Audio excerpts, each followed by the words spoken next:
Jazz, off to you. Hey, everybody. I'm so excited to be here, and thank you, Carla, for that intro. So, as Carla mentioned, my name is Jazz. I have about 15 years of progressive business development and marketing experience in the financial services, software, and startup space. I'm really passionate about small business, and I've spent a lot of time working with small businesses across the country, helping them get started, but also working with business models and sort of enhancing and improving their concepts all the way through to execution and growth. Recently, because of this passion, I started a company called The Startup Shop, and it's really trying to help in 3 areas. So if you go to the next slide, Carla, what I really focus on and what this meeting will be about today is figuring out and really investing in testing. People get really excited, they get their product, and they want to take it to market, and that's extremely passionate and really good. However, we got to make sure we spend enough time in the early stages. Test, test, test, test. The second area that we work on is investment. This is probably the biggest question that most startups have. How much should I invest in taking my business online? If I have an existing business or if I'm starting up, what's the right level? Because there's such a wide area. Because it's such a wide area, there's so many options. I'm going to try to help you figure out what is the right level of investment. And then the last area, and this is probably the most surprising to small businesses, but having a customer loyalty mindset right from the beginning. We get so excited in the setup, startup, and generating demand for customers, but are we thinking through how are we going to retain these customers? Are we going to attract these customers? Are we going to develop content and offers for these customers in the long term? So that's really what the Startup Shop does. Looks at those 3 areas and works with small businesses that are starting up or growing their business, getting their businesses online. So this next slide, the small business life cycle, nothing new to us. We all have seen this in the past. What I like to focus on is that first area, the ideation stage. Like I said, people get excited. They have a hobby, they have a passion and interest, and they just say, yeah, I want to make this a business. I want to make this a career, and they just jump right into taking that business concept, putting it online, and hoping that their business is going to flourish. In many cases, it can happen. However, I really encourage small businesses to think through this stage. Look at your value proposition. What is your competitive advantage? Are you taking an idea that's existing in the marketplace and making it better? Do you have an innovation? Are you really thinking about an unmet need that you are fulfilling through your product, service, and offering? And then have you tested it? Many people have this idea that, hey, there's a cheap way I can get online. I go to GoDaddy. It's advertised everywhere. It's really cheap to do these things. But are we spending enough time in the testing phase? So I want to spend a lot of time there. The next slide, before I do that, something that I put together, sort of looking at what are the common areas that small businesses face and how to kind of avoid the pitfalls. So I've looked at kind of a startup, and I think about 5 areas or 5 phases that we really should think through before we get to market, and sort of the sequence of that. So one is the most important question and decision in my mind is the business setup. Most people think it's the brand or the logo. I think it's how you're going to get set up. Are you a sole proprietor? Do you have a partnership and a corporation? Have you invested enough time figuring out the resources and understanding what are all the implications from a tax perspective, a liability perspective, and just sort of a working perspective? What are you going to do from the beginning? Get set up right. Look at your resources like the corporationcenter.ca. Investigate what are your implications and how you can get set up right from the beginning to avoid pain in the longer term. The next stage, the planning stage, I talked a little bit about this. Map out what you want to do. We've all heard of the need to get a business plan. And some people really dive into this, and some people say, it's going to come later. Think about what's your mission statement. What is your value prop? What is your competitive advantage? What are you doing that's really different? You don't have to have an innovation all the time. Many thriving businesses take a major pain point and they just evolve that. So they say, hey, this has been working in a way that doesn't make sense. If you look at Square, a mobile competitor really changed the way that merchant services operated, flipped it on its head, and put the customers in demand. So an existing value that was in the marketplace but really made it unique. What are you doing that's unique? Spend the time here. Don't overinvest. Don't spend thousands and thousands of dollars getting someone to write your business plan. It has to come from you. It's like your resume. You have to put in the effort. Think of the words and action items that describe you and what you're trying to accomplish, and then get someone to tweak it along the way. The other thing that's important is what I call your circle of trust. So who are your partners from a business perspective that are going to help you grow? Carla's a great partner, so she's got a wide variety of resources that will help you mine through things that are out there and hone in on the areas and the content that you really need. The two other really important partners is an accountant or a bookkeeper and a lawyer. Those are two that you need to sort of seek out from the beginning. Maybe not put them on retainer, but really think about who's going to help me grow. Something that you'll see I'm really passionate about is testing. So that's the next area. Test, test, test. What I call, or what's kind of known as the minimum viable product. This area is really important, and this is the area where you use your DIY or your cheaper channels to test. Put up a landing page. Go to GoDaddy, use those resources, etc. Build something in WordPress. Put up a basic value prop. Whether you're B2B and you want to bring your business online, test it. Put together a few concepts and test A versus B. Or you're a photographer, you've got all of these skills, like test what people are looking for. They're looking for a wedding photographer or someone to take portraits of their children. Test, test, test. Invest a little bit in Google search and some search terms to get you an idea of behavior. There are two important things here that I'll talk about a little bit later, and one is you don't have to get your product right 100% from the beginning. Test your way into it. I think that's really, really important, and we sometimes spend too much time trying to get that 100%, and we don't talk to customers. And that's the second thing. Talk to customers. You have to really get your value prop in front of as many customers as possible and try to get feedback. And the important thing here is test what customers or prospects do versus what they say they will do.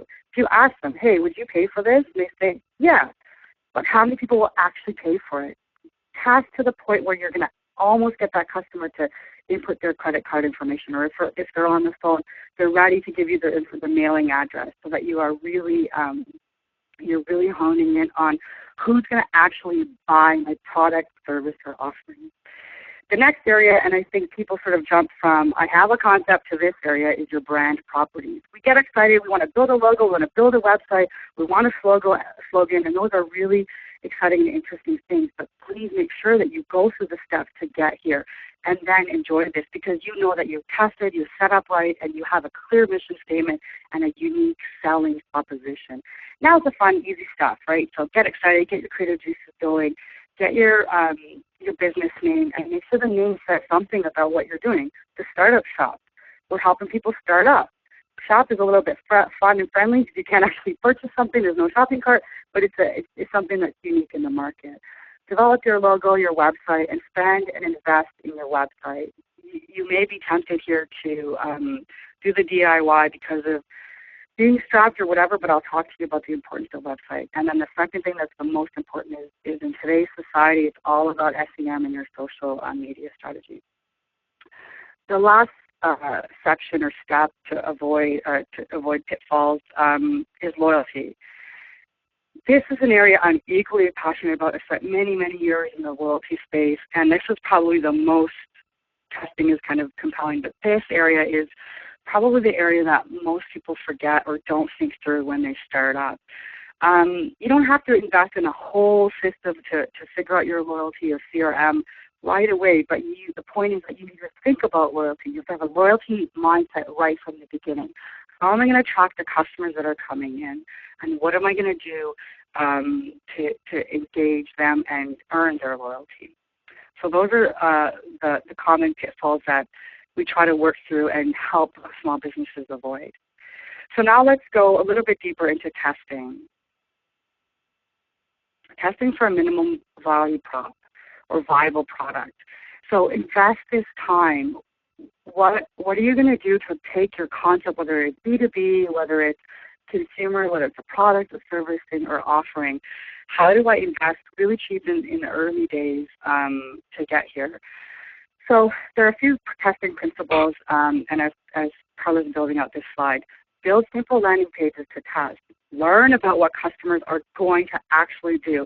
Get them almost as close to that checkout and entering their credit card information as possible versus asking surveys or asking your friends and family, hey, would you buy this service? And use the 4 Ps of marketing to help you test the pricing, the promotion, your product, and your proposition. What are your channels? How can you look at all of these things together and test along the way? This is actually, the 4th point is the most important. You don't have to be perfect right away. And this, you'll see Eric Ries here, the Lean Startup. This is what he talks about in his book. It's how to be small and scrappy and do rapid experimentation. There's one school of thought that I need to get everything in my product right. And unless you're really Steve Jobs or the Apple organization that really invests to get every piece of their product to the point of perfection, you really need to test and learn. Test the concept, reiterate, then launch your minimum viable product. Get feedback from your customers, and then test again.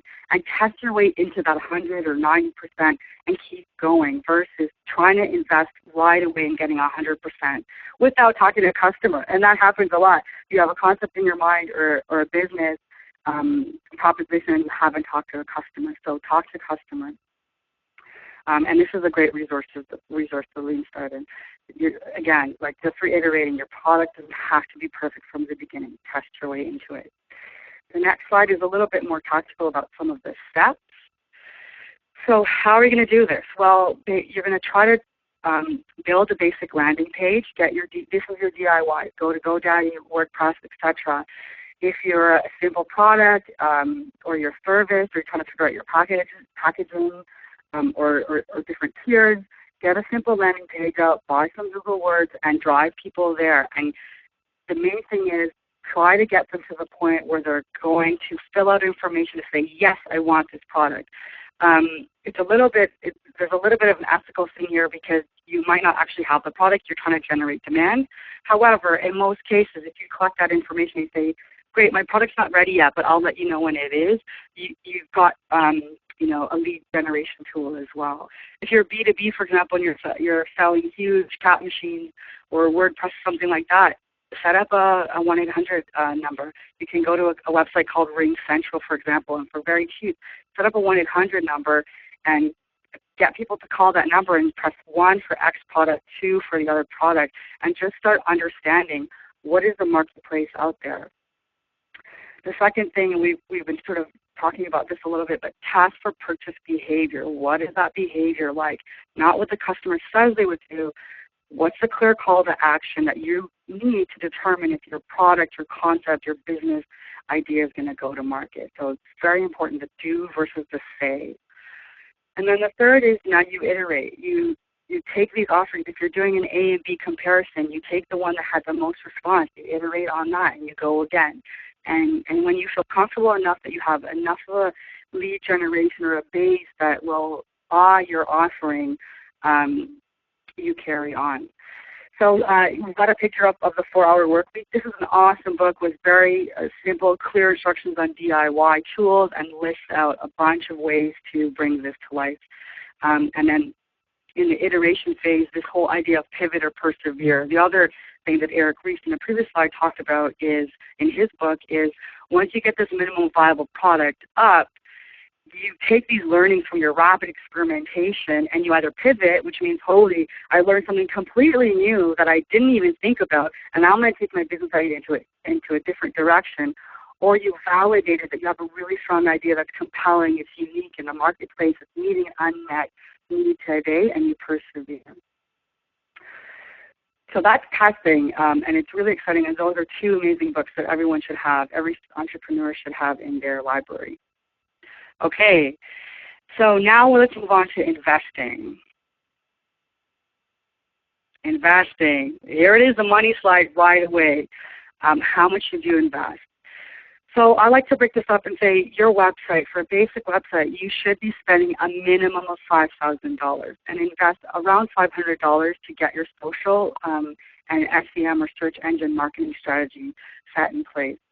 You're going to be tempted by DIYs, like, oh, I just use WordPress to do this landing page. Why don't I just get my business set up this way? Don't be tempted. Invest in your website because it will hurt you in the long term.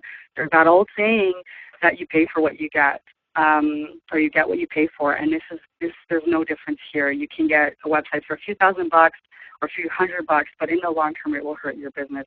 Of course, there's an asterisk because if your business is a little bit more complicated, you're going to have to invest a little bit more. But it's really important in this stage to invest. Once you've got your concept, you feel comfortable about it, scrape up the money to get $5,000 at the minimum to build your website. And that will include sort of your logo, your copywriting, and some of your other aspects. But getting a PCI compliant, professionally designed website that's secure is really important. The next slide talks a little bit about SEM. So investing in digital. So that was sort of the website slide. And we live in an age right now where it's really cool. You can set up all of your properties that link together that talk about your business. So use these channels. These are really great lead generation channels. You can let your friends know what you're doing, your family know, and then this whole viral marketing is so cool. Get all of these assets set up right away, and then invest in your social and SEM strategy. You want to spend at least $500 to get set up, and then test your way into how much you need to spend on a monthly or yearly basis. Getting your website is kind of a quarter of the battle. The rest is in search. Everyone's going online to figure out what do I need, how do I comparison shop, and how do I online purchase. The other thing is, what's interesting is once you build all of these assets, you build a brand and your presence right away, and you have credibility right from the beginning. Great, and then so now we're going to talk a little bit about CRM and loyalty. Like I said, this is probably, if you're an entrepreneur or startup, or I believe there's some business coaches on the phone, this is probably an area that you probably don't even touch. But I'm really passionate about loyalty. A lot of small startups are really even thinking about their customer experience, understanding how to collect data and use data to delight. So I'm going to take this data and say, hey, Jazz, you bought this product on day X. 60 days later, do you need product Y that's going to complement this product? Or, you bought this service. How about I try to look at another service that may interest you based on this service that you bought? CRM or customer relationship management really scares a lot of people. Don't be scared by this. But understand that a lot of small businesses and startups are thinking of this concept right from the beginning. And the main point here is collect data. Collect information about your customers as much as you can right from the beginning. I don't care if you start with an Excel spreadsheet and you migrate to some other tools, but get your information from your customers. What did they buy? When did they buy? Where do they live? This is a common error. People don't collect the information, and then before they know it, they've got thousands of customers that they don't know anything about. And when they bring on new products, services, offerings, they have this huge base of customers that they don't even know how to target. So then what do? They just slam all of their customers in what we call in the industry spray and pray. They're going to take all their new value proposition, their new product, and just throw it out to all their customers and hope that somebody gets it. Gone are those days. You really need to start targeting, segment, even if it's by geography, by product offering, by age group. Start understanding your customers, and over time you're going to start building loyalty. In the next slide, I want to talk to you about a concept that will probably, just to also mention, and then if you want to look at investing right away, there are some tools like Zoho or Salesforce.com that make it really easy to collect customer information. And if you're as passionate as I am, you'll invest in one of these tools right from the beginning to get it right, and you'll have this automated way to understand your customers, reach out to your customers, and market to them. Sorry, Carla. And so the last concept I wanted to talk to you about is called NPS, or Net Promoter Score. This is from a book called The Ultimate Question. We talked about surveys not being the best tool to develop your product offering or concept. However, at this stage when you're trying to figure out your customer behavior, NPS or loyalty, surveys are really important. And this gentleman, Fred, he's gone through, Bain research, etc., and looked at, what is the best question or the most viable question in a survey that will really help me understand my customer behavior. And what he and his team has concluded is that there's really one question that you need to ask your customers, and that is, would you recommend this product, offering, service, solution, experience to any of your family or friends? And can you please rate that from on a scale of 1 to 10? And then what he said is, okay, that's your, we're going to develop something called our Net Promoter Score. And if somebody ranks either a 9 or a 10, they're a promoter. They're out there talking about me, my service, my offering, my product, and they're really excited about the value I've provided them. If they're kind of a 6 to a 9, they're what we're going to call a passive customer, or someone that is just there. They use the service. They may not be ecstatic, but they're most likely to switch if they have a competitive offering. And then what's called the detractors. So if you are scored 1 to 5, these are customers that are really not happy with you. Something went wrong, or they just aren't promoting your brand positively. What they're doing above the passive customers is they're actually detracting people from your brand, your offering, your service. They're saying, hey, I had a horrible experience, and they're telling their friends and family. So you really want to spend time in that space. And then your Net Promoter Score essentially becomes minusing your detractors from your Net Promoters. And this gentleman's basically taken this concept and works with huge companies to look at loyalty in their customer base. So why I'm raising this is, have this mindset from the beginning. Don't wait till you're a huge company to then start thinking about it. That's the worst thing that you can do. You collect a bunch of customer data and not know anything about them. Look at this process. Think about your promoters who are out there and make sure that they are happy. Your passive people you want to spend time on, but your detractors are the ones that you want to say, let me figure out what is wrong. It's actually another way to test your way into a product or offering that's going to add more value. If you keep your detractors and your passive customers on your network, what ends up happening is you generate what's called bad revenues. And that is essentially, people look at you and say, it's a necessary evil. There's nobody else out there, or I have to pay this service, and I'm just not happy with it. However, it may feel good in the short term because you're getting revenue and you can attack all these problems. In the long term, guess what? Some other entrepreneur is going to come in and say, wow, your company has this major pain point that customers are really talking about negatively, and I'm going to solve that one thing, and I'm going to get all your customers. So have this mindset from the beginning. Pay attention to detractors and look at their pain points and use that. Remember, you're always testing. You're always learning. Iterate, iterate, iterate. Test, test, test, and then launch. And remember, word of mouth is the most powerful source of customer generation, demand generation, leads, etc. So you want to retain your customers and drive positive net promoter. So that's really all of the content that I had. The next slide, I think, talks about, the recap. Okay, so what does all this mean? What do we want to take away from this? So again, testing, investing in loyalty. So test your way through for a minimum viable product. Your product doesn't have to be perfect from the beginning. Test your way into it. What are the channels? What's the value prop? Can I take a B2B company that is transactionary or is check processing to online into e-commerce? Test your way around it and use your DIY tools to do that. Do, however, invest in a great website and search strategy. That's the way to do it today. I missed a 0 on the website, sorry, but 5,000 on your website and 500 to start your SEM strategy.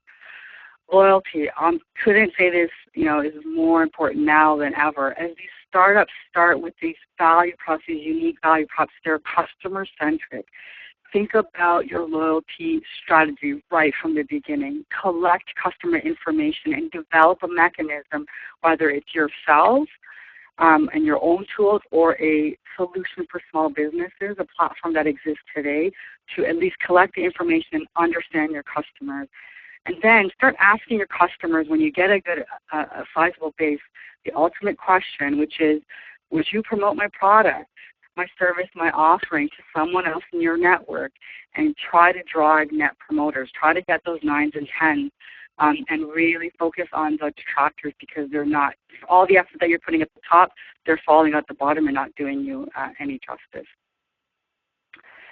And then I think I'm going to talk a little bit about the startup shop. So really, I'm really passionate about small businesses. I've spent a lot of time with small businesses in the corporate world as well as on my own. And I really want to add value to the companies that are starting up and trying to get them to that growth stage within the Canadian community. I'm Canadian myself, and I'm passionate about it.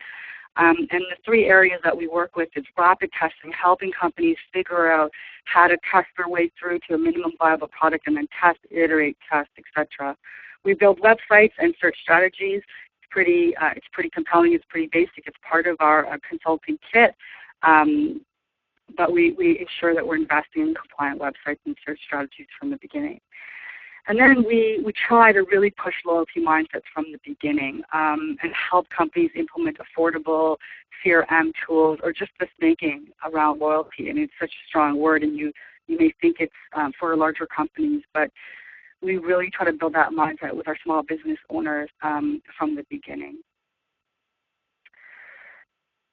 And we're the startup shop, so the startupshop.ca. Just some resources. So you've seen I've mentioned a few books. I think really you need 3 books in your bookshelf as an entrepreneur. The Lean Starting by Eric Ries, The 4-Hour Workweek by Tim Ferriss, and The Ultimate Question by Fred Richheld. So the Lean Starting teaches about testing and how to iterate, how to pivot or persevere based on the concept that you develop. The 4-Hour Workweek is a great resource for cheap and cheerful ways to test your product, and then essentially the other part of that was automate your business so that you could spend the rest of your day on the beach and work for 4 hours a week. And then the Ultimate Question talks about loyalty and how you should think about your customers from the beginning and ask them the ultimate question. And we help along the way. The Corporation Center is a great resource for setting up your business, and then Salesforce.com or Zoho can help you with building your CRM tools. So that's it for me. Here's my contact information.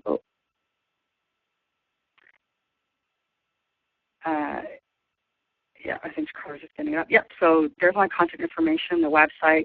You can email me at jazz@thestartupshop.ca. I have my phone number up there if you are interested in learning more. I hope this presentation was helpful for you. You learned a little bit about testing, investing, and customer loyalty. And I look forward to any questions that you may have. Thanks, Jess. So what I'm going to do right now, everybody, is just stop the recording and open it up for questions. So if you do have any questions,